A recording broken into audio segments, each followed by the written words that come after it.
You're nothing but a mistake your daddy made with a dead woman. Monica shoves the young black boy against the church hallway wall. Her white gown drags across the floor. I'm sorry, ma'am, I just... Shut your mouth. Manicured nails dig into black skin. 30 minutes from now, your daddy belongs to me. His money, his house, everything your dead mother left behind. Mine. 10-year-old Will trembles. Yes, ma'am. Once that ring is on my finger, you're gone. Boarding school. Far away. Her lips brush his ear. Your mama raised you weak. No wonder she's rotting underground. Tears roll down the boy's face. He says nothing. Monica smiles, walks toward the altar. Will stands alone, shaking. Then his jaw tightens. His hand slides under his jacket. 30 minutes later, this black boy runs into his dad's wedding screaming, "Don't marry her!" What he showed next made his dad call 911. Subscribe and stay until the end. The house on Maple Street sits in South DeKalb County, Georgia, where the suburbs fade into stretches of pine forest and red Georgia clay. Red brick walls, white wooden shutters, a magnolia tree in the front yard that blooms every April without fail, filling the air with sweetness. Wesley Davis's grandfather bought this house in 1968. He was one of the first black men to own property on this street, back when real estate agents still steered colored families away from certain neighborhoods, back when banks found reasons to deny loans to people who looked like him. He paid cash, $12,000 saved over 20 years of working 2 jobs. He didn't trust banks, didn't trust loans, didn't trust any system that could take back what a black man had earned with his own hands. 3 generations of Davis men have grown up within these walls. Wesley's father learned to walk on these hardwood floors. Wesley learned to ride a bicycle on this cracked sidewalk, his daddy running alongside him, hand on the seat. He kissed his wife Carolyn for the first time under the magnolia tree, junior year of high school. Their son William, Will, everyone calls him, took his first steps on the same floors his great-grandfather laid by hand, board by board, in the hot summer of 1969. 18 months ago, those same floors held the weight of grief. Carolyn Davis lay in a hospital bed at Grady Memorial, room 414. The cancer had started in her lungs, spread to her bones, then everywhere else. Her hand felt like dry paper in Will's small brown fingers. The machines beeped their steady rhythm. The fluorescent lights hummed overhead. Take care of Daddy for me, baby. Her voice barely rose above the mechanical sounds keeping her alive. He's going to need you. Promise me. Will nodded. He was 8 years old. He didn't cry, not then, not at the funeral 3 days later, not when they lowered her casket into Georgia clay while the choir sang Precious Lord. He made a promise, and promises were sacred things. After the burial, the house on Maple Street went quiet. Wesley stopped cooking the recipes Carolyn had taught him, stopped laughing at the sitcoms they used to watch together, stopped being the father Will remembered.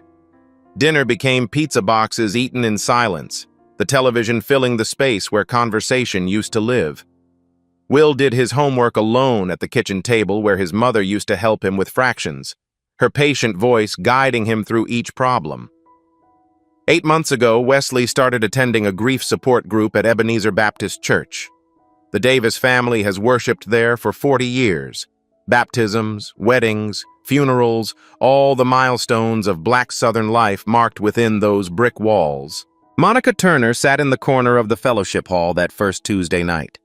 Simple black dress, modest gold jewelry. Her eyes glistened when she spoke about losing her husband 2 years prior. She understood Wesley's pain, she said. She knew what it meant to watch your whole world collapse and somehow keep breathing anyway. Wesley started talking to Monica after meetings. Coffee became dinners. Dinners became weekends. She laughed at his jokes, really laughed, head tilted back, hand resting on his arm. Monica moved in 4 months later. She rearranged the kitchen cabinets. She replaced the old curtains Carolyn had sewn by hand. She put Carolyn's photograph in the hallway closet. "Too painful for you to see every day, baby," she told Wesley. Will noticed things. Monica claimed she was an orphan. No parents, no siblings, nobody to invite to any wedding. She never mentioned her life before 2018. Her phone rang at odd hours. Wesley started complaining of stomach pains. Monica made him fresh lemonade every morning. "My grandmother's recipe. Drink up, baby." Everything felt like healing. Until Will noticed what no one else did. 2:14 in the morning. The house sleeps. Will wakes with his throat dry, tongue thick against the roof of his mouth. He slides out of bed and pads downstairs in bare feet, avoiding the third step from the bottom, the one that always creaks, the one his mother used to skip to when she came down for water in the middle of the night. The hardwood is cool against his soles. The kitchen light is off, but a voice floats through the darkness. Low, careful, secret. Monica, on the phone. Will freezes at the bottom of the stairs. He presses his back flat against the wall, holds his breath until his lungs burn, makes himself small and invisible. "Yes, this is Rachel." Monica's voice sounds different. The warmth is gone. The honey sweetness has curdled into something hard and cold. "The policy is still active, right? Good, good." A pause. He hears her fingernails tap against the granite counter. Tap, tap, tap. "Don't worry. It'll be soon."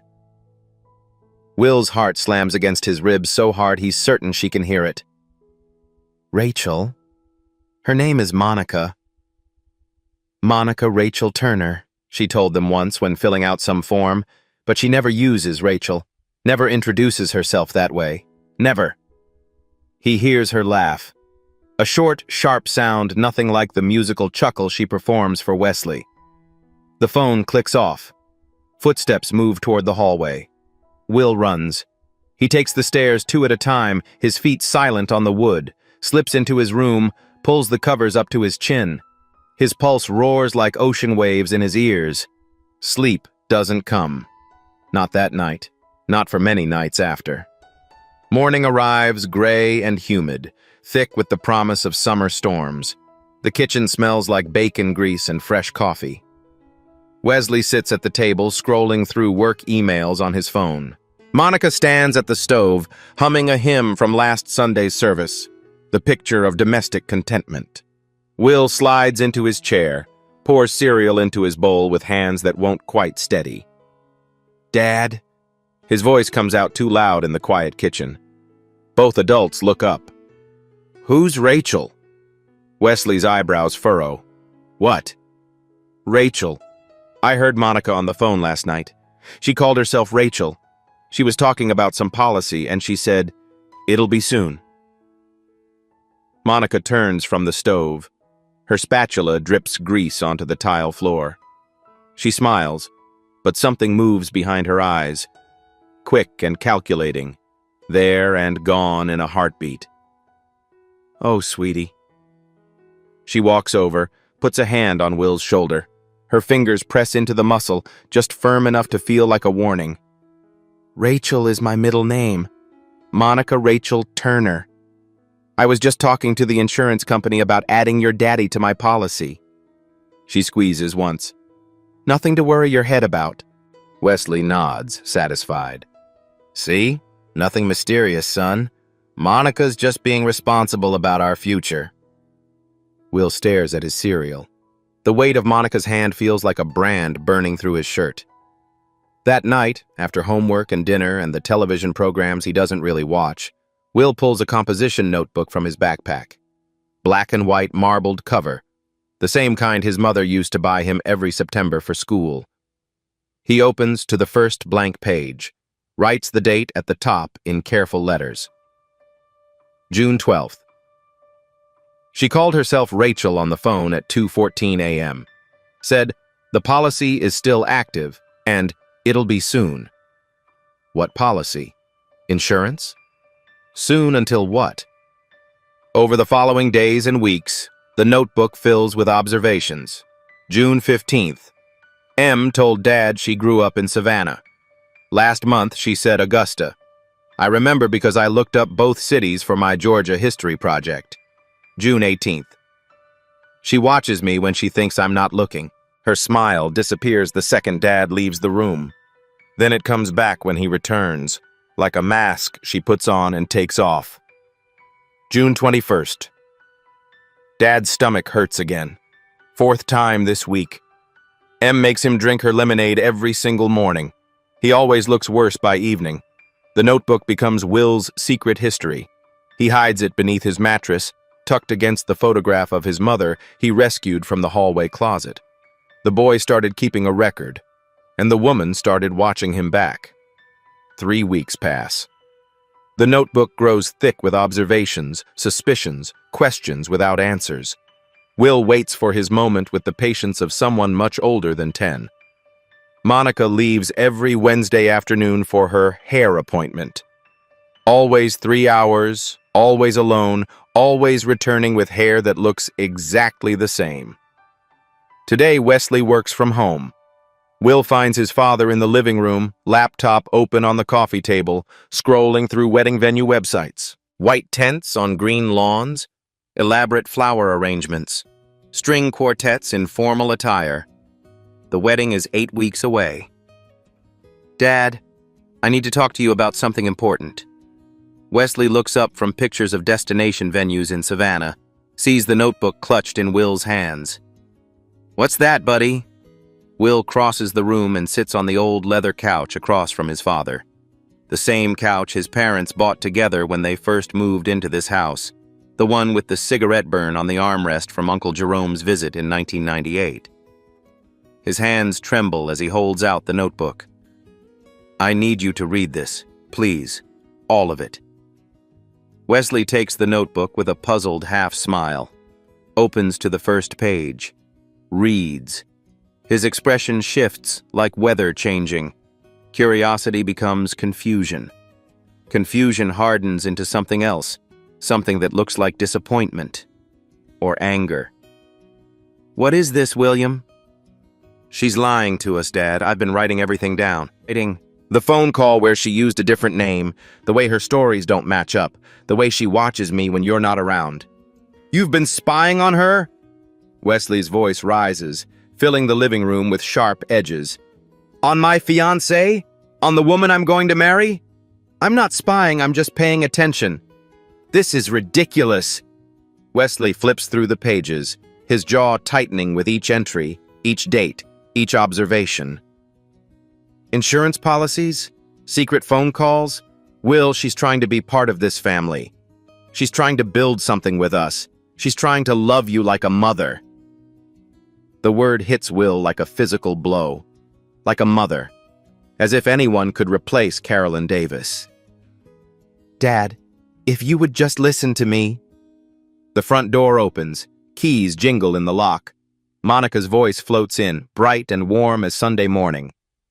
I'm back early, baby. The salon was absolutely packed, so I rescheduled for next week. She appears in the living room doorway. Her eyes sweep the scene. Wesley on one couch, Will on the other, the notebook open between them like evidence at a trial. Something flickers across her face, quick as lightning. Then the warmth returns. The smile. The mask. What's going on in here? Wesley exhales heavily. He holds up the notebook, waves it slightly. Will has been keeping notes. On you. He thinks you're hiding something from us. Monica crosses to Wesley, puts a manicured hand on his arm, leans into him like she belongs there. Oh, baby. Her voice drips with practiced sympathy, thick as honey. It's okay. He misses his mama. He's having trouble adjusting to all this change. I understand completely. She looks at Will. Her eyes are warm. Her smile is perfect. But underneath, Will sees something cold, something calculating. We'll work through this together, as a family. The word family lands like a stone dropped in still water. Wesley turns to his son. His voice has gone cold and distant. A voice Will has never heard from his father before. Apologize to Monica, right now. Will's throat tightens. But Dad, now, William. Will looks at his father. At the man who taught him to ride a bike on this very street. At the man who held him while he cried over scraped knees and lost baseball games. At the man who sat beside his mother's hospital bed until the very end, holding her hand, telling her everything would be okay. That man seems very far away now. No. The word hangs in the air like smoke. Wesley stands. Go to your room. And I don't want to hear any more of this nonsense, not another word. Do you understand me? Will walks upstairs. Each step feels heavier than the last, like climbing a mountain. Behind him, he hears Monica's voice, soft and soothing. He just needs time, baby. He'll come around. I know this is so hard for him. In his room, Will sits on the edge of his bed. He stares at his mother's photograph on the nightstand. Her smile, her kind eyes, the way she always knew when something was wrong. You would have believed me, Mama. 3 days of silence pass. Will avoids Monica. Wesley avoids Will. The house feels like a tomb. Then Will's phone buzzes. Unknown number. The timestamp reads 11:52 p.m. He opens the message. Stop digging or you'll lose your daddy too.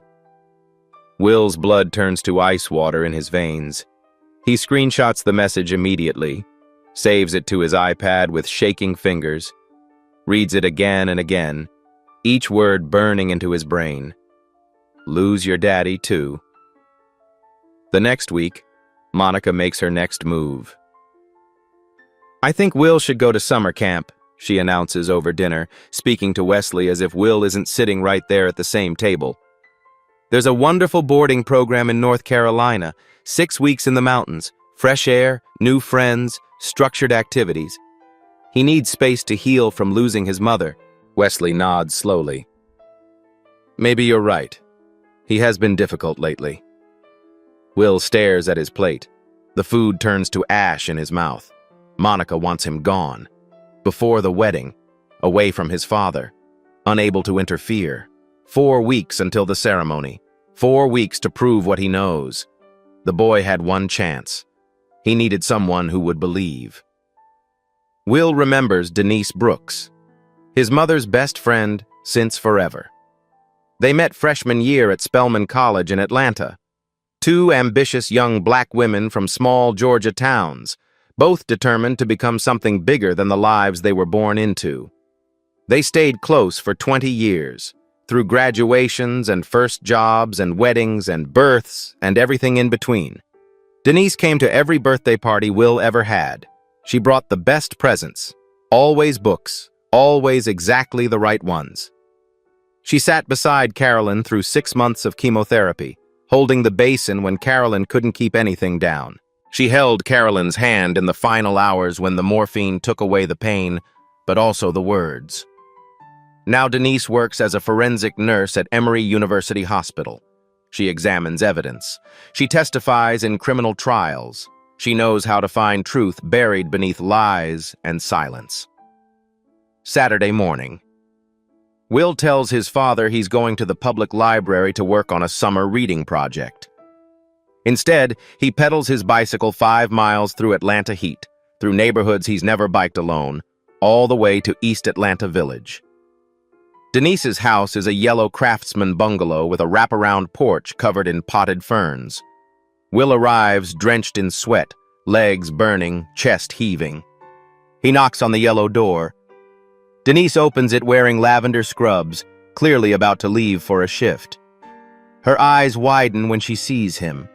Carolyn's only child, standing alone on her porch, desperate and afraid. Will? Baby, what's wrong? Where's your daddy? Everything pours out of him like water from a broken dam. the notebook, the midnight phone call, Monica's different names and contradicting stories, the threatening text message, the lemonade, the stomach pains, the wedding rushing closer like a train. Denise doesn't interrupt. She doesn't smile indulgently or pat his head or tell him he's imagining things. She doesn't say he needs to give Monica a chance. When he finishes, she sits back in her kitchen chair.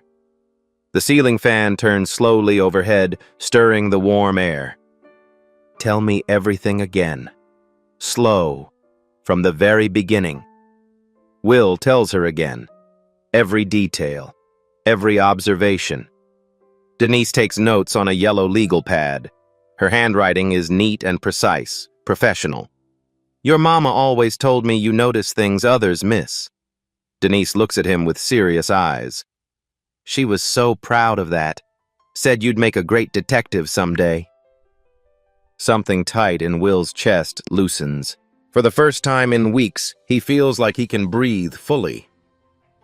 Denise opens her laptop on the kitchen table, types Monica Turner, Atlanta, Georgia into the search bar. The results are sparse. A LinkedIn profile with minimal information. No Facebook, no Instagram, no digital presence before 2018. It's as if Monica Turner materialized into existence 5 years ago, fully formed with no past. That's unusual, Denise murmurs. Everyone has a digital history. She tries a different approach. Will shows her a photo of Monica on his iPad, captured at a family dinner. Denise uploads the image to a reverse image search. One result appears. An article from the Macon Telegraph, August 2019. A wedding announcement. Monica stands beside a black man in a tailored tuxedo. White flowers frame them. The caption reads, Gerald and Monica Foster celebrate their union at Mount Olive Baptist Church, Macon. Denise reads it twice. Foster, not Turner. Will leans forward. Who's Gerald?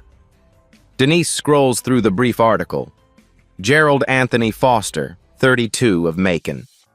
Monica Foster, née Morrison, 31. Morrison. Denise writes the name down, circles it twice. Not Turner, not Foster, Morrison. Will's voice is small. Where is Gerald now? Denise opens a new browser tab. Types Gerald Foster, Macon, Georgia. The first result is an obituary. That question would lead them somewhere neither expected. The obituary fills Denise's laptop screen, black text on white background. Gerald Anthony Foster, 34, of Macon, Georgia, passed away peacefully on March 14, 2020, surrounded by loved ones. Gerald was a beloved son, brother, and husband who touched many lives with his kindness and generosity. He is survived by his loving wife, Monica Foster, and his devoted sister, Lisa Foster of Macon. Services were held at Mount Olive Baptist Church.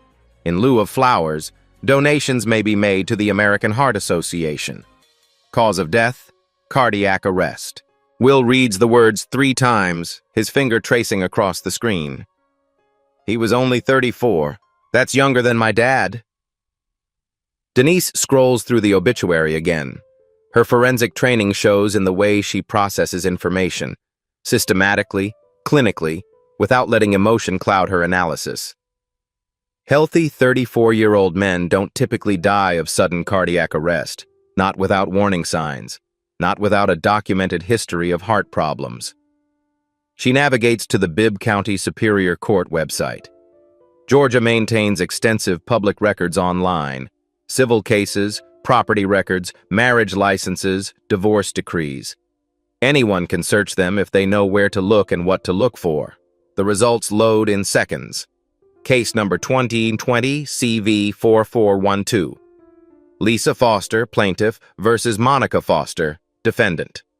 Civil complaint filed April 2020, exactly 1 month after Gerald's death. Denise clicks through the documents. The complaint runs 14 pages, dense with legal terminology and formal accusations. But the core allegations stand out clearly. Lisa Foster, Gerald's younger sister, contested the distribution of Gerald's estate. She alleged that Monica Turner Foster systematically isolated Gerald from his family members and longtime friends in the months following their marriage. She claimed Monica exerted undue influence over Gerald during a period of declining health, convincing him to change his last will and testament and life insurance beneficiary designations just 2 weeks before his death. Gerald's entire estate, the house he'd bought with his own savings, the retirement accounts, the investment portfolio he'd built over a decade of careful planning, all of it transferred to Monica upon his death. Every penny.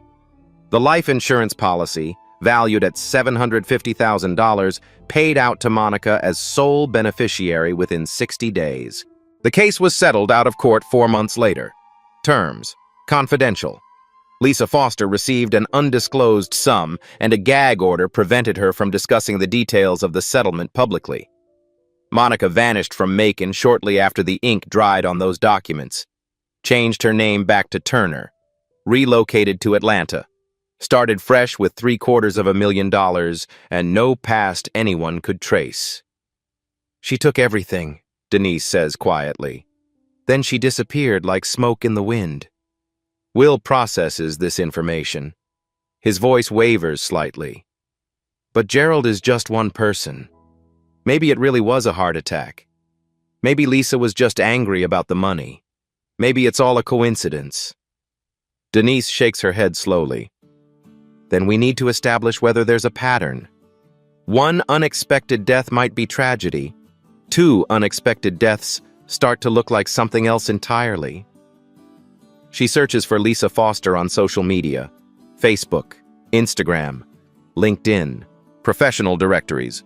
Finds her within minutes, still living in Macon, working as an elementary school teacher at a public school, posting photos of her classroom and her students. Denise sends a careful message explaining who she is. Carolyn Davis's closest friend from college, reaching out because of serious concerns about Monica Turner and another potential victim. Lisa responds within the hour. Her message is brief but electric. I've been waiting 3 years for this call. I've been waiting for someone to finally believe me. When can we talk? They arrange a video call for that evening, after Lisa finishes her tutoring sessions. At 8 o'clock, Denise's laptop screen flickers and connects. Lisa Foster appears, a woman in her early 30s with tired eyes that have seen too much and a jaw set with old, hardened anger. The background shows a modest living room, family photographs covering every wall, a shrine to the brother she lost. I've been waiting for someone to believe me, Lisa says. Her voice carries years of frustration, years of doors closing in her face. The police wouldn't listen, said there was no evidence of foul play. The insurance investigators wouldn't listen, said the death certificate was clear. The lawyer said I didn't have a case. Everyone just accepted that Gerald had a heart attack and that was that. Case closed. Life goes on.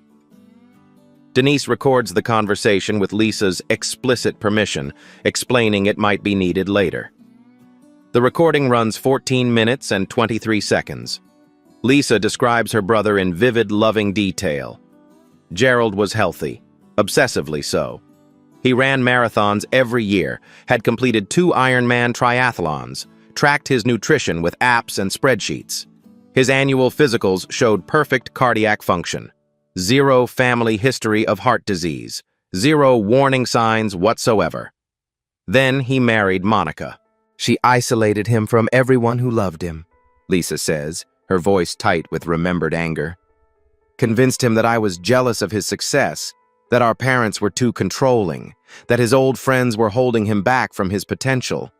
Within 6 months of the wedding, he'd stopped returning my calls, stopped coming to Sunday dinner, stopped being my brother. Monica cooked every meal herself. No restaurants, no takeout, no food Gerald's family brought over. She made Gerald special drinks, herbal teas, protein shakes, her grandmother's recipes, she claimed, for his health, for his energy, for his longevity. He got sicker and sicker. Lisa's voice cracks, and she pauses to collect herself. Stomach pains that wouldn't go away no matter what medication he took.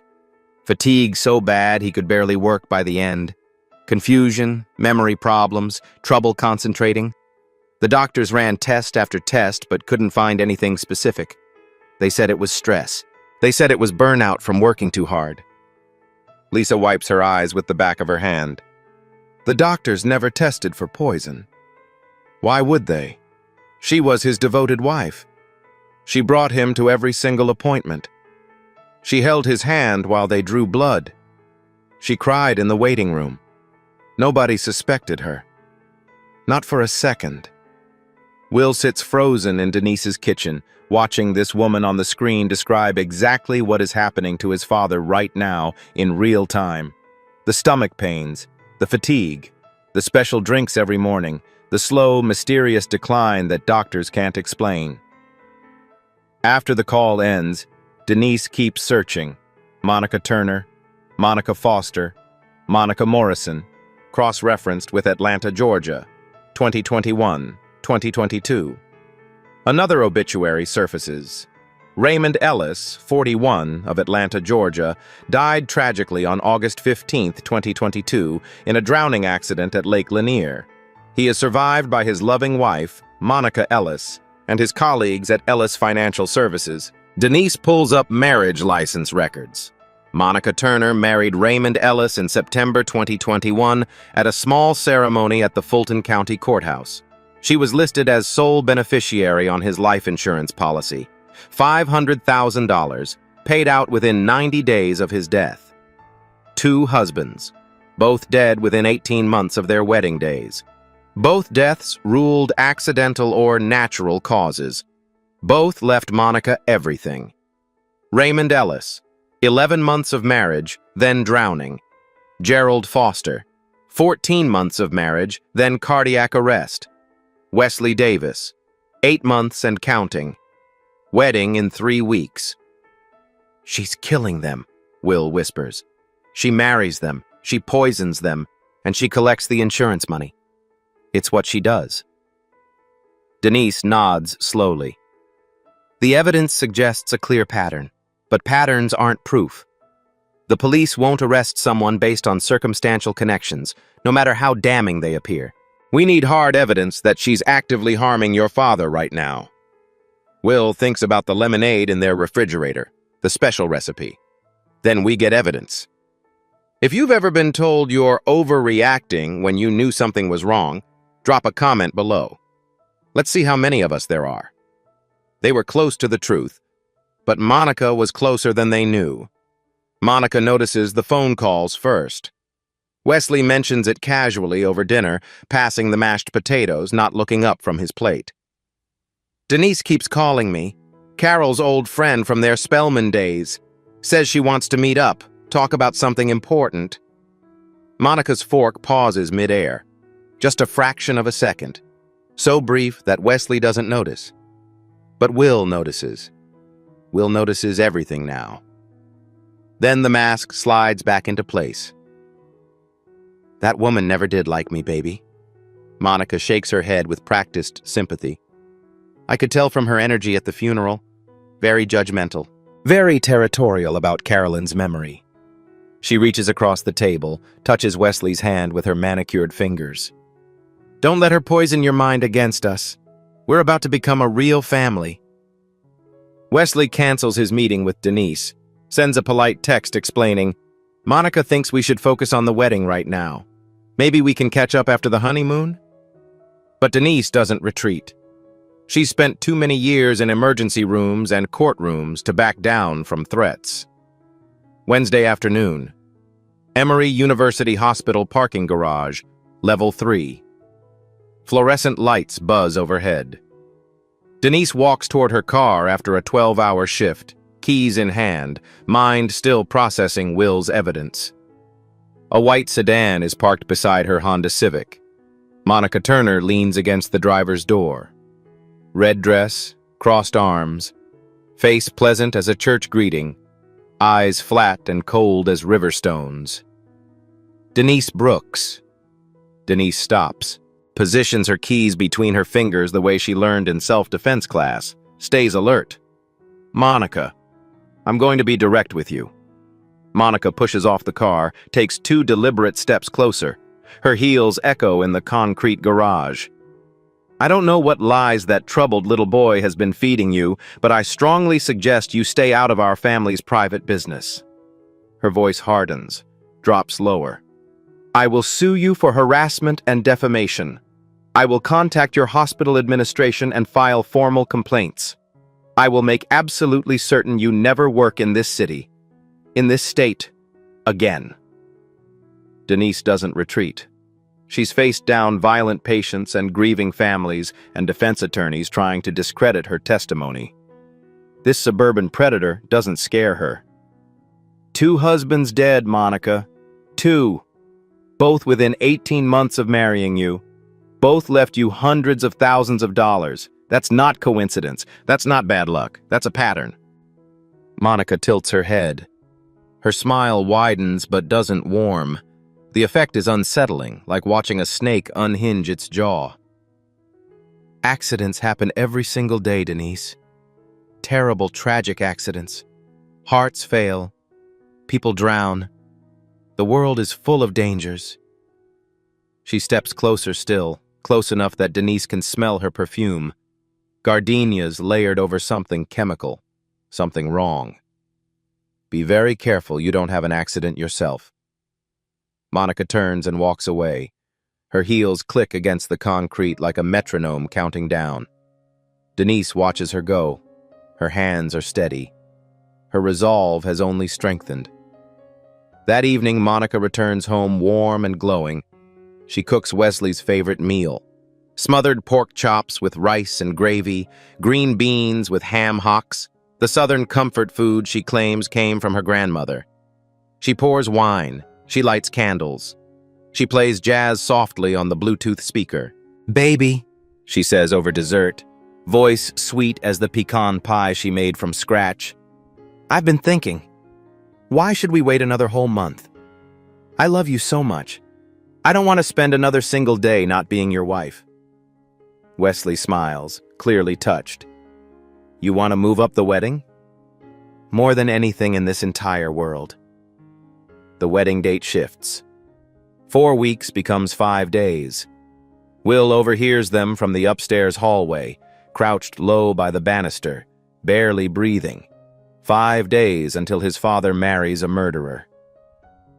That night, after Wesley's shower, Monica comes to Will's bedroom.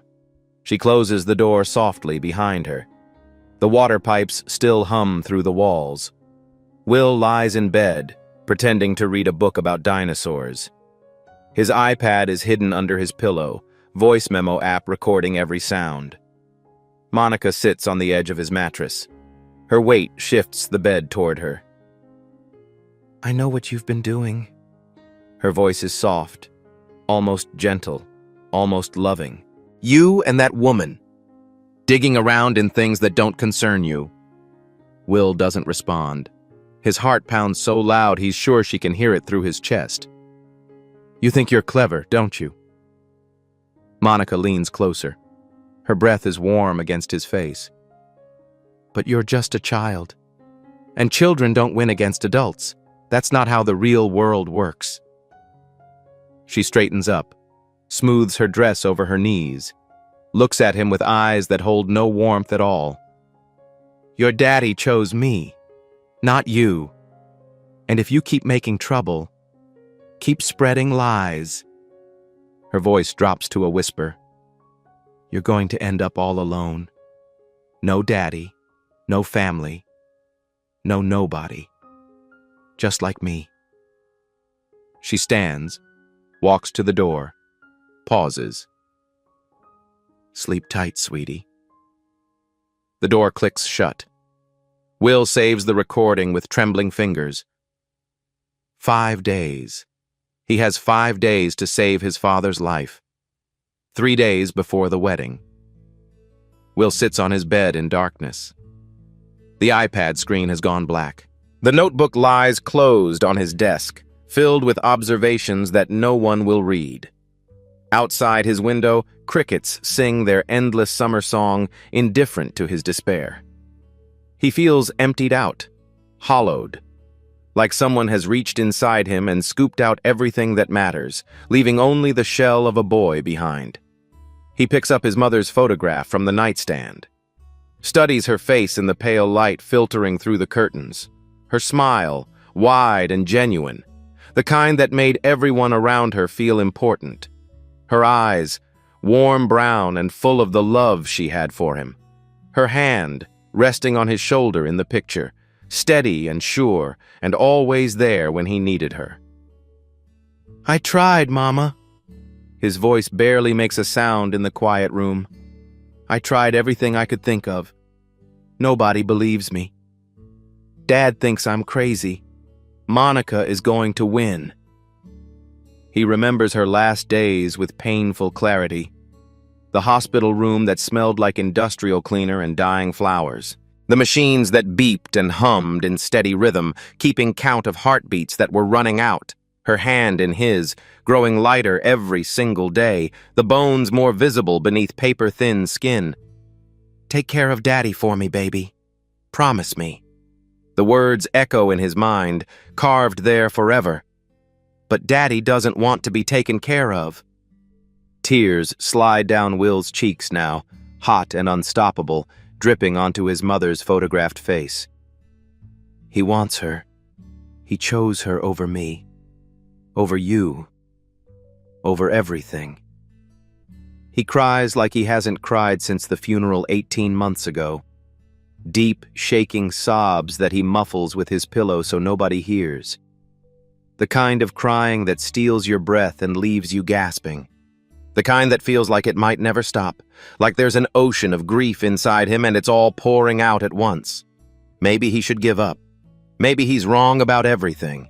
Maybe Monica really is just a woman who's had terrible luck with husbands, twice widowed through genuine tragedy, and Will is just a grieving child who can't accept that his father deserves to find happiness again. Maybe his mother would be disappointed in him. Maybe she'd tell him to stop causing trouble, to accept Monica, to let his father move on with his life. The thought cuts deeper than anything Monica has ever said. He lies in the darkness for what feels like hours. The house settles around him, creaking with age and memory. Somewhere down the hall, Monica laughs at something Wesley says. They sound happy together. They sound like a couple in love. Maybe they are. Maybe Will is the problem. His phone buzzes on the nightstand. The screen glows bright in the darkness. 2:17 a.m. Denise.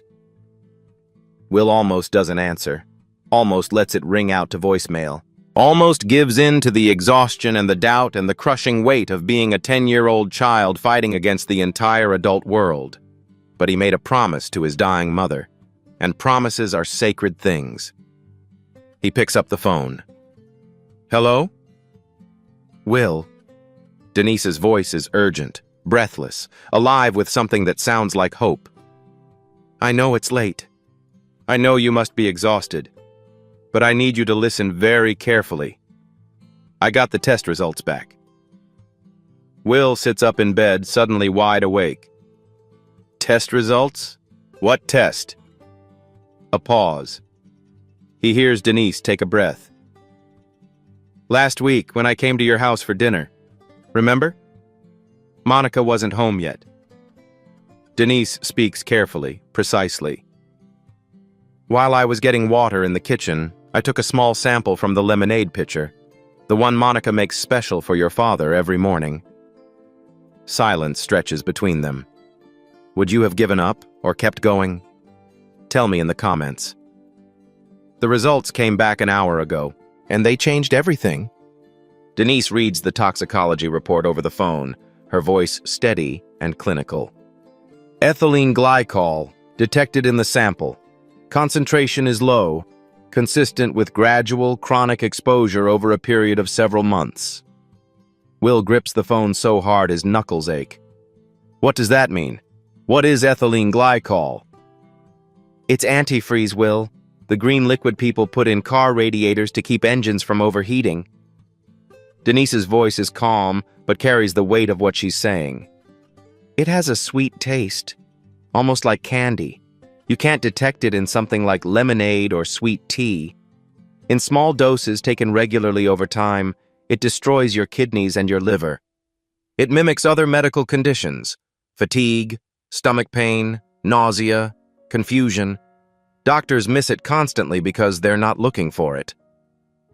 Will thinks of his father, the endless stomach pains that no medication could fix, the bone-deep tiredness that sleep never cured.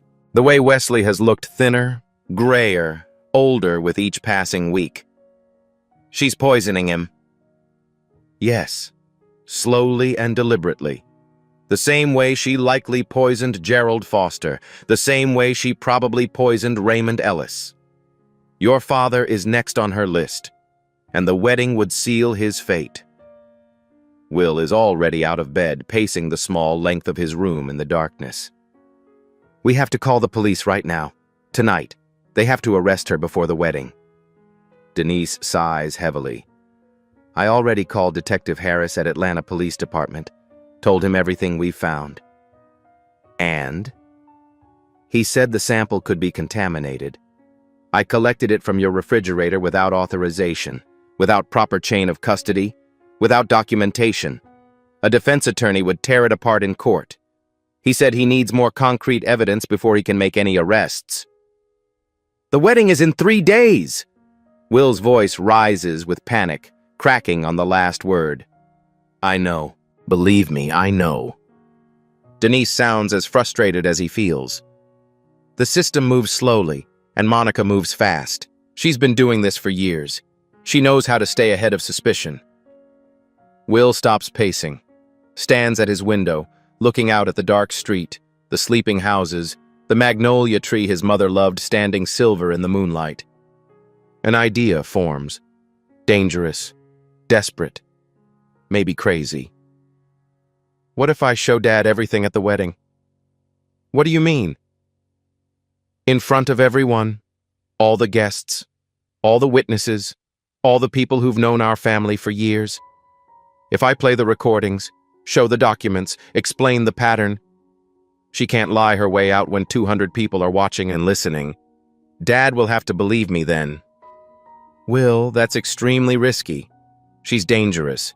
She's already threatened both of us. If she realizes what you're planning, I don't care. His voice is steady now, certain, clear as a church bell. I promised Mama I would take care of Dad. If I don't stop this wedding, he'll be dead within a year, just like Gerald, just like Raymond. Silence on the line. Then, you are the bravest person I have ever known, child or adult. Your mama would be so proud. Denise has one final card to play, a friend who manages the CVS pharmacy on Candler Road. If Monica bought antifreeze there recently, we'll have video evidence. 2 hours later, Denise calls back. I found it. The video is 43 seconds long. CVS Store 4471, Candler Road, Atlanta, Georgia. Timestamp, 2:23 p.m., 3 days before the scheduled wedding. Monica Turner stands at the checkout register wearing a casual yellow sundress and sandals. Oversized sunglasses perch on top of her head. In her red shopping basket, 2 bottles of Prestone antifreeze and a package of rubber gloves. She pays with cash. No credit card trail. No paper evidence. She makes small talk with the teenage cashier, smiling warmly, laughing at some joke, looking completely ordinary. Her face is clearly visible the entire transaction. Denise sends the video file to Will's iPad. You have everything you need now. Will spends the final night before the wedding preparing like a soldier going into battle. He creates a folder on the iPad labeled simply Truth. The CVS surveillance video, the voice recording of Monica threatening him in his bedroom, photographs of Gerald Foster and Raymond Ellis from their obituaries, the toxicology lab report showing ethylene glycol, screenshots of the court documents from Lisa Foster's lawsuit, the threatening text message from the unknown number. Everything organized, everything labeled, everything ready to show the world. He charges the iPad to full battery. He doesn't sleep. He watches the sun rise through his bedroom window, painting the sky pink and gold over the magnolia tree. Wedding day. Ebenezer Baptist Church stands proud against the June morning sky. The same church where Wesley was baptized at 6 months old, where he married Carolyn at 25, where he buried her at 36. White ribbons flutter from the columns. White lilies perfume the entrance. The organ plays softly as guests arrive. Inside, 200 people fill the polished wooden pews. Wesley's co-workers from the engineering firm, college friends from Morehouse, family from South Carolina and Alabama, neighbors who've watched Will grow up on Maple Street. Will wears a small gray suit his father bought specially for the occasion. Wesley adjusts Will's tie in the groom's preparation room, both of them reflected in the old mirror on the wall. "This is a new beginning for our family, son." Wesley's eyes are bright with hope, with love, with the promise of happiness after grief. "You'll see. Monica is going to be wonderful. We're going to be okay." Will says nothing. The iPad is hidden inside his jacket, heavy against his ribs. The ceremony begins. Wesley takes his position at the altar, standing tall beside the pastor with the white leather Bible. The organ swells into the wedding march. Monica appears at the end of the aisle, white gown flowing behind her like a river of silk, white veil covering her face like a shroud, white flowers trembling in her hands. She looks radiant. She looks perfect. She looks like a woman deeply, truly in love. She walks toward Wesley, step by measured step. Will slips out the side door, removes his dress shoes and socks. Bare feet run faster, quieter. The iPad is in his hands. The pastor's voice carries through the sanctuary, solemn and sacred. "Dearly beloved, we are gathered here today in the sight of God to witness the union of Wesley James Davis and Monica Rachel Turner in holy matrimony." Monica reaches the altar, takes Wesley's hands in hers, lifts her veil to reveal her smiling face. Will pushes through the main doors with all his strength. "Don't marry her!" Every head in the church turns. The organ chokes into silence. Monica's smile freezes solid. Will sprints down the aisle. His bare feet pound against the carpet. He passes his grandmother clutching her pearls, passes his uncle standing half-risen from his pew, passes everyone who never asked the questions they should have asked.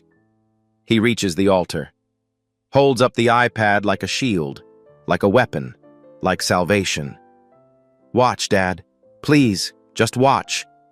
He presses play. And then Wesley Davis reached for his phone.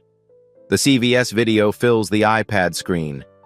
Monica Turner, 3 days ago, buying antifreeze and rubber gloves. Her face unmistakable. The timestamp clear. Whispers ripple through the congregation like wind through a wheat field. Monica's voice cuts through the murmurs, sharp with desperate denial.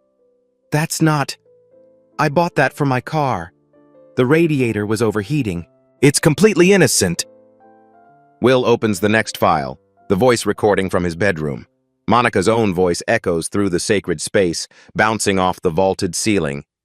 "Your daddy chose me, and if you keep making trouble, you'll end up all alone. No daddy, no nobody, just like me." Gasps, hands covering mouths. Someone's grandmother crosses herself. Will opens the final file. The toxicology report, the lab seal visible at the top. "She's been poisoning your lemonade, Dad, for months. The same way she poisoned Gerald Foster in Macon. The same way she poisoned Raymond Ellis at Lake Lanier." His voice rings clear through the silent church. "You're next." Wesley stares at the screen, at the evidence, at his son. His face cycles through disbelief, confusion, horror. He looks at Monica, at the woman he was about to marry, at the woman who made him lemonade every morning with her own hands. "Monica, what is this?" Wesley pulls his phone from his jacket pocket. His hands tremble as he dials 3 numbers. 911, what's your emergency? 200 guests sit frozen in the pews. Nobody speaks. Nobody breathes. My name is Wesley James Davis. His voice cracks, but holds. I'm at Ebenezer Baptist Church on Auburn Avenue in Atlanta. I believe my fiancée has been poisoning me, and I believe she has murdered at least 2 other people. Monica runs. She gathers her white dress in both fists and bolts toward the side exit, abandoning her bouquet on the altar steps. Her bare feet slip on the polished wood floor. She slams through the exit door and stops. Denise Brooks stands in the doorway, arms crossed. Behind her, 2 uniformed Atlanta police officers. Detective Harris steps forward, gold badge catching the light through the doorway. Monica Turner, you are under arrest for attempted murder, insurance fraud, and suspicion of 2 counts of homicide. You have the right to remain silent. The handcuffs close around her wrists. Monica's face contorts with rage. The mask finally completely shatters. This is insane! I am innocent! That child has been trying to destroy me since the day we met. Detective Harris guides her back through the church. Down the aisle she walked in white just minutes ago, past the guests who came to celebrate her triumph. Wesley descends the altar steps and walks toward Will. Father and son face each other. You knew. Wesley's voice breaks completely. You tried to tell me, and I didn't listen. Will's eyes fill with tears. Mama told me to take care of you. Wesley drops to his knees and pulls his son into his arms, holds him tight, sobs into his shoulder without shame. I'm sorry. I'm so sorry. 1 week later, Fulton County Superior Court. Wesley's blood tests confirm early-stage ethylene glycol poisoning. Prognosis with treatment. Full recovery. Gerald Foster's body is exhumed. The new toxicology matches. The grand jury indicts Monica Turner on 2 counts of first-degree murder and 1 count of attempted murder. The woman in white was finally seen for what she truly was. 3 months later. The house on Maple Street looks different now. Cleaner, brighter, alive again. The magnolia tree has shed its spring blossoms, and thick green leaves shade the front porch where Wesley's grandfather used to sit. Father and son occupy that porch in the evening light, rocking chairs creaking softly, 2 glasses of sweet tea sweating in the summer heat. Real tea. Nothing added. Nothing hidden. Nothing to fear. I should have believed you. Wesley stares at the street where he learned to ride a bicycle, where he kissed Carolyn for the first time. From the very first day you came to me. Will shrugs with the simple wisdom of children. You believe me now. That's what matters. Inside, the kitchen has been restored to itself. Carolyn's photograph sits on the counter again, exactly where it belongs. The lemonade pitcher is gone forever. Wesley has learned to cook his wife's recipes himself. Tonight's dinner is her fried chicken with collard greens, made with his own hands. The doorbell rings. Denise arrives carrying a pound cake baked from Carolyn's recipe card. They eat together at the kitchen table. 3 people. Not a replacement for what was lost. Something different. Something forged through fire and earned through courage. After dinner, Will stands at the window, watching fireflies blink in the backyard where his parents fell in love under the magnolia tree. I kept my promise, Mama. Sometimes the smallest voices see the clearest truth, and sometimes the bravest thing you can do is refuse to be silent. A 10-year-old boy's scream stopped a wedding and saved his father's life. If this story moved you, share it with someone who needs to hear it. Subscribe for more stories where truth and justice win. I'll see you in the next one.